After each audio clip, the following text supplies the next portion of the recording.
Supreme court में अयोध्या मालिकाना हकूक मामले पर फरीकैन का मौक़िफ़ सुनने के बाद अदालत ने मसालिहत के मामले पर फैसला महफूज रखा। समाअत के दौरान जस्टिस बोबडे ने कहा कि यह सिर्फ जमीन का नहीं, दिल, दिमाग, जज्बात और आस्था का मामला है। इन्होंने कहा कि मसालिहत के लिए पैनल होना चाहिए। सुप्रीम कोर्ट मसालिहत की तजवीज़ पर हतमी फैसला लेगा।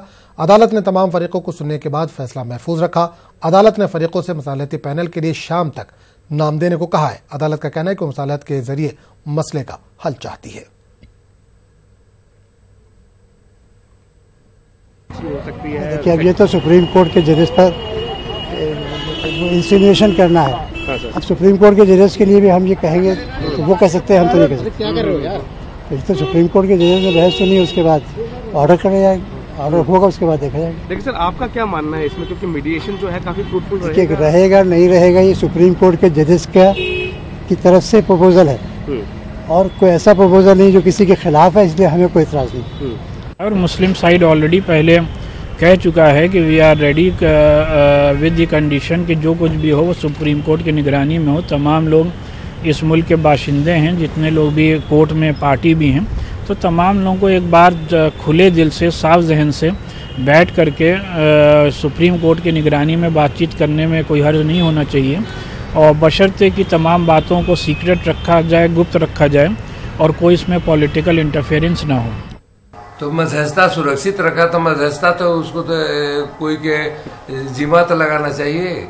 सुरक्षित रख लिया तो क्या हुआ, सामने आएगा तब तो पता लगेगा क्या मध्यस्थता के आदेश किया है। सुप्रीम कोर्ट ने इसको, इस मामले को सुरक्षित रखा हुआ है। सुरक्षित रखा तो कब सुनवाएंगे? कोई टाइम दिया, कोई किया, लेट करने के सुप्रीम कोर्ट का ही एक बहाना है जी। हाँ, तो हिंदू महासभा ने मध्यस्थता वाले हिंदू महासभा उसमें है, ये क्या है कोर्ट में, केस में क्या है?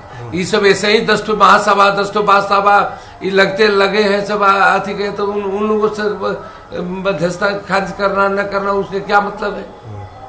तो क्या हिंदू महासभा से आपको क्या कहना है? हमको हिंदू महासभा से कुछ कहना नहीं, उनमें कुछ है ही नहीं है सर जी। अखिल भारतीय हिंदू महासभा के सर चक्रपाणी महाराज का कहना है कि वो सुप्रीम कोर्ट के इस हुक्मनामे को मानते हैं जिसमें मसालिहत की बात कही गई। अगर अयोध्या मामले में मसालिहत से तनाज़े का हल निकलता है तो वो तैयार है। चक्रपाणी महाराज से बात की हमारे नुमाइंदे सुशील पांडे ने।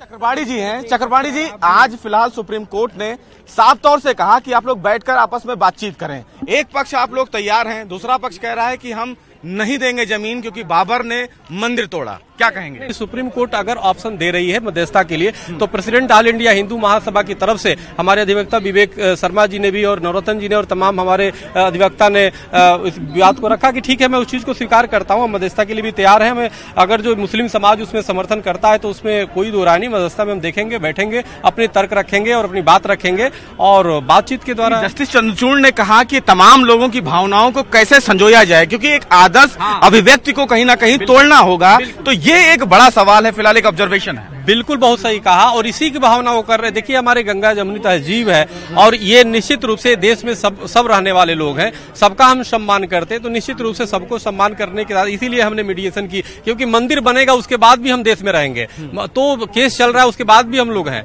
तो इसलिए हम सब इस बात को रखे हैं कि हम मध्यस्थता के लिए भी तैयार हैं, समझौते के लिए तैयार हैं अगर होता है। हाँ, बिल्कुल तैयार है। ये है फिलहाल चक्रपाणी महाराज, जिन्होंने साफ तौर से ये कहा है कि वो मध्यस्थता के लिए तैयार हैं। फिलहाल एक हिंदू महासभा का पक्ष जो है वो फिलहाल समझौता करने के पक्ष में नहीं है। वहीं अखिल भारतीय हिंदू महासभा प्रेसिडेंट, जिसके चक्रपाणी जी महाराज प्रेसिडेंट हैं, वो फिलहाल समझौते के लिए तैयार हैं। फिलहाल सुप्रीम कोर्ट ने फैसला सुरक्षित रखा है, तो देखना यह है कि सुप्रीम कोर्ट का इस पूरे मामले पर क्या कुछ अहम आदेश आता है। कैमरामैन हनु के साथ सुशील पांडे, न्यूज़ 18 दिल्ली। गैर मुल्की सिफारतकारों से कांग्रेस सदर राहुल गांधी ने आज मुलाकात की। इस प्रोग्राम में G20 ममालिक समेत तकरीबन 30 मुल्कों के सिफारतकार शामिल हैं।